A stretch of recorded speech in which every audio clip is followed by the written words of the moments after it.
collection of Walt Whitman's poetry.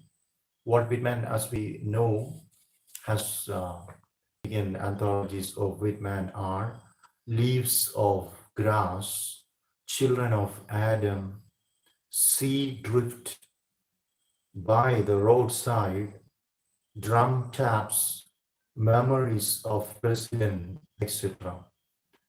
And today I'm reciting from the anthology Leaves of Grass. The first poem I recite is Once Self I Sing. Let us just recite the poem, a very small poem. Once self I sing. Once self I sing, a simple separate person, yet utter the word democratic, the word en masse. Of philosophy from top to toe I sing, not physiognomy alone, nor brain alone is worthy for the muse.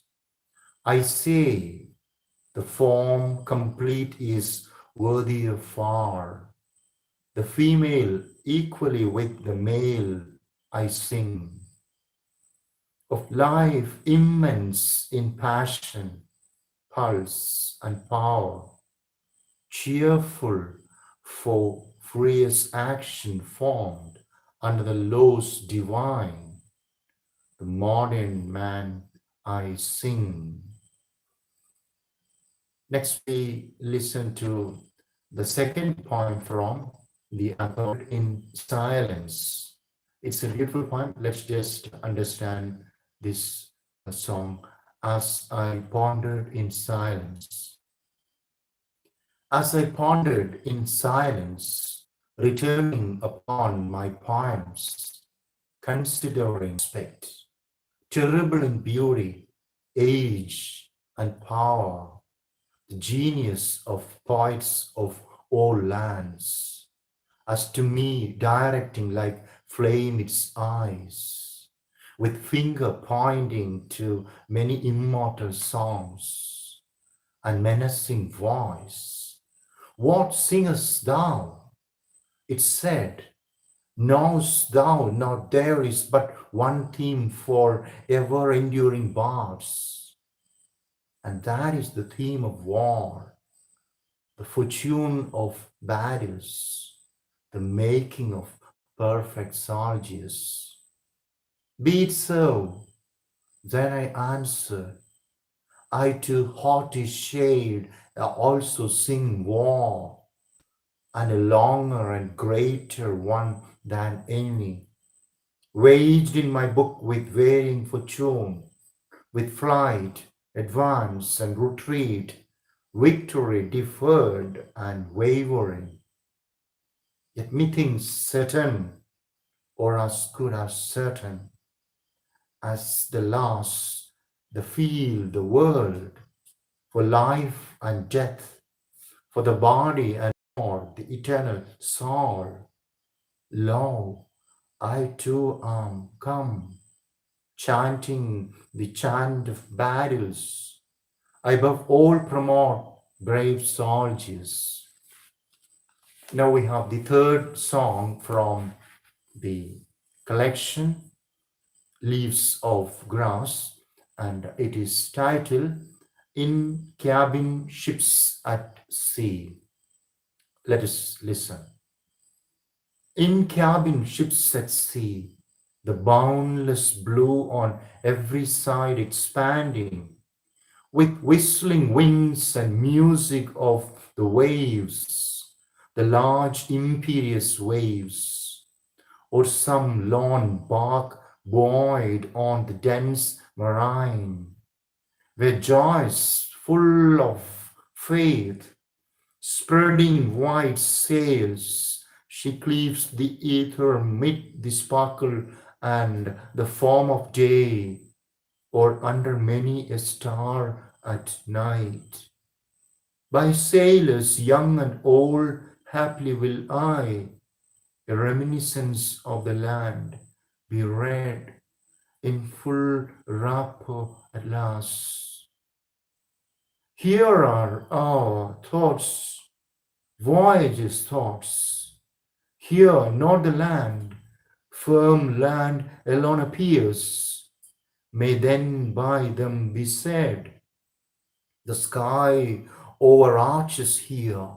We feel the undulating deck beneath our feet. We feel the long pulsation, ebb and flow of endless motion, the taunts of unseen mystery, the voyage and vast suggestions of the briny world, the liquid flowing syllables, perfume, the faint creaking of the cottage, the melancholy rhythm, the boundless vista and the horizon far and dim are all here, and this is ocean's point. Then falter not, O book, fulfill your destiny. You not a reminiscence of the land alone. You too, as a lone bark cleaving the ether, purposed I knew not whither, yet ever full of faith. Consort to every that sails, sail you, bear forth to them, folded my love. Dear mariners, for you I fold it here in every leaf. Speed on my book, spread your wide sails, my little bark athwart the imperious waves. Chant on, sail on, bear over the boundless blue from me to every sea. This song for mariners and all their ships. Now the fourth song from fourth poem from the Leaves of Grass is To Foreign Lands, a very small poem. Let us just read and enjoy. It is titled To Foreign Lands. I heard that you asked for something to prove this puzzle the new world, and to define America, her athletic democracy. Therefore I send you my poems that you behold in them what you wanted. You who celebrate bygones, who have explored the outward, the surface of the races, the life that has exhibited itself, who have treated of man as the creature of politics, aggregates, rulers, and priests. I, habitant of Alleghanies, treating of him as he is in himself in his own rights, pressing the pulse of the life that has seldom exhibited itself, the great pride of man in himself. Chanter of personality, outlining what is yet to be, I project the history of the future to the old cause. Now we read and enjoy the next poem. It is titled To the Old Cause. It's from the anthology Leaves of Grass. To the old cause. Thou peerless, passionate, good cause, thou stern, remorseless, sweet idea, deathless throughout the ages, races, lands, after a strange, sad war, great war for thee.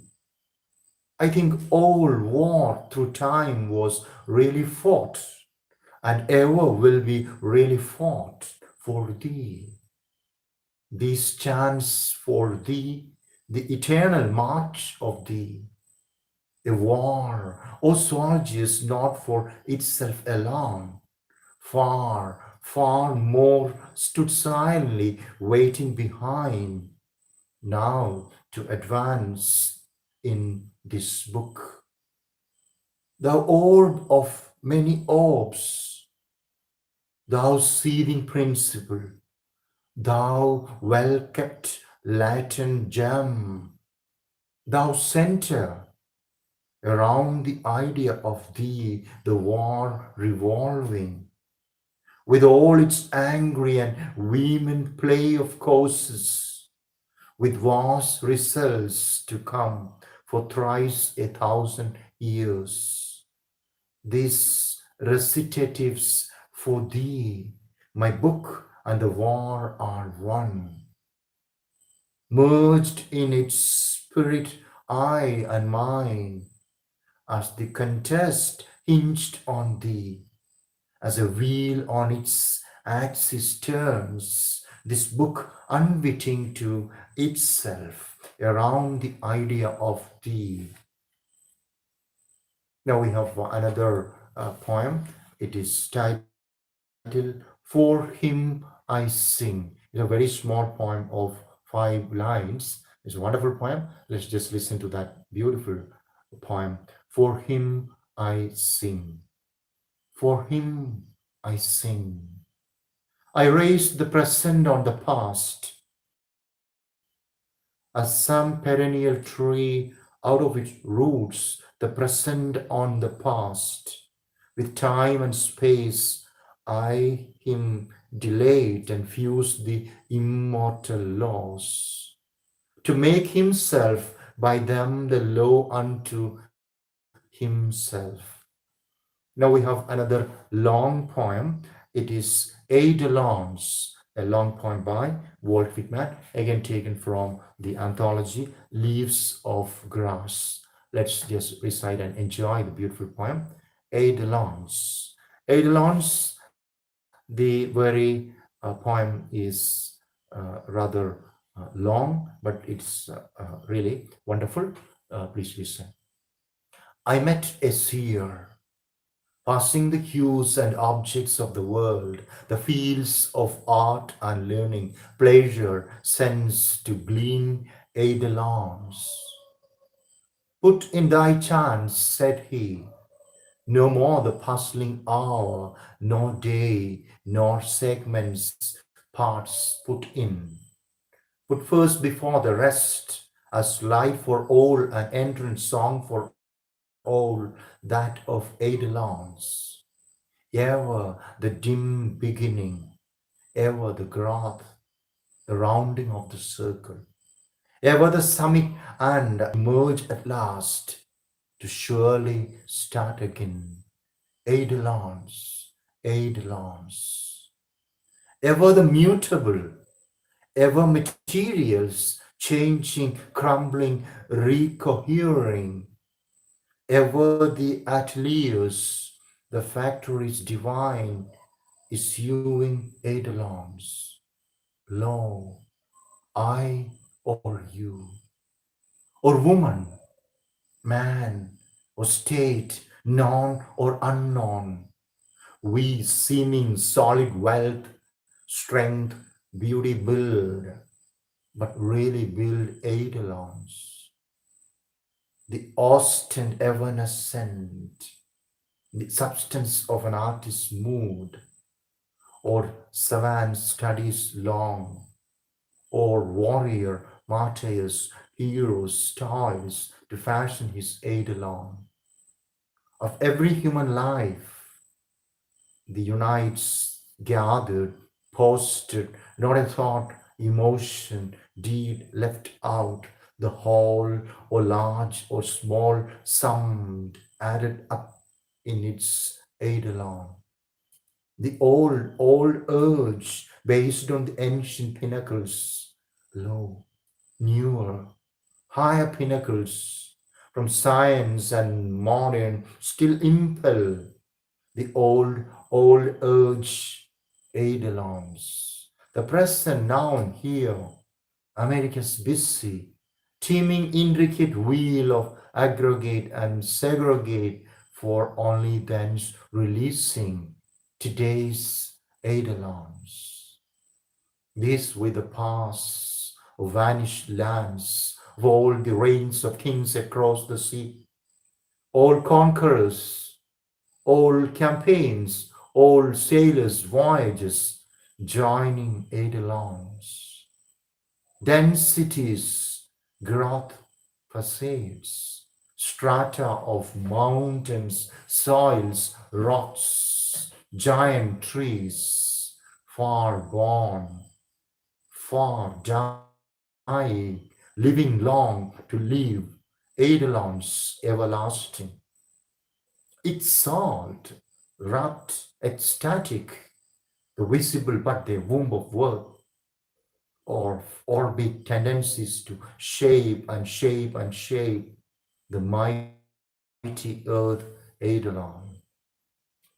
All space, all time, the stars, the terrible perturbations of the suns, swelling, collapsing, ending, serving their longer, shorter use, filled with eidolons only, the noiseless myriads, the infinite oceans where the rivers empty, the separate countless free identities like eyesight, the true realities, eidolons, not this the world, nor this the universe, they, the universe's purport and end,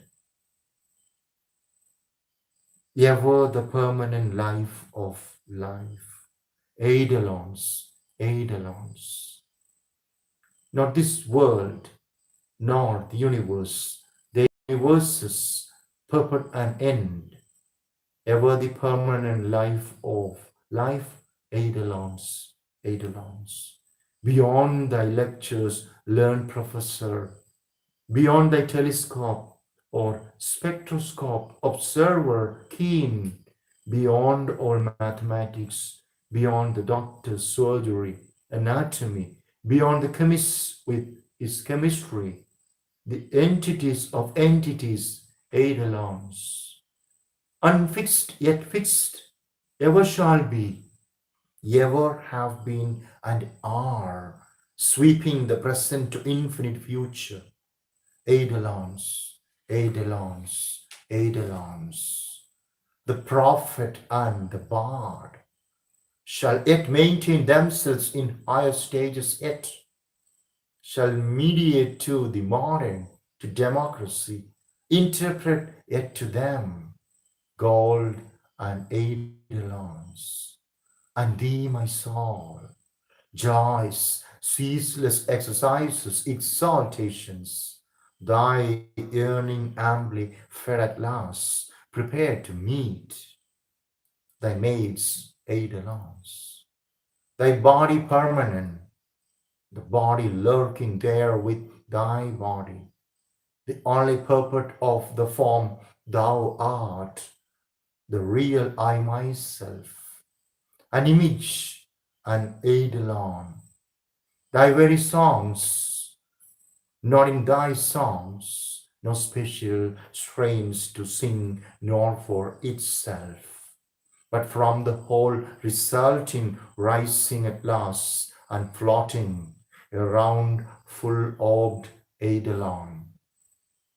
Now we have another very small poem. It's titled "When I Read the Book." A very small poem, just 9 lines. Let's just enjoy this short poem of Walt Whitman, again taken from the anthology Leaves of Grass. When I read the book. When I read the book, the biography famous, and is this then, said I, what the author calls a man's life? And so will someone, when I am dead and gone, write my life, as if any man really knew aught of my life. Why, even I, myself, I often think how know little or nothing of my real life, only a few hints, A few diffuse, faint clues and indirections I seek for my own use to trace out here. Now, another very small poem, its title, Beginning My Studies, from Leaves of Grass of Walt Whitman. Beginning my studies. Beginning my studies, the first step pleased me so much.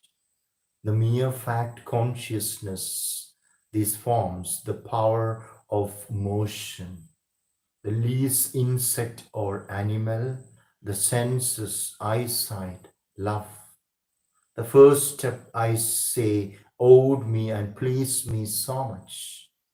I have hardly gone and hardly wished to go any further, but stop and loiter all the time to sing it in ecstatic songs.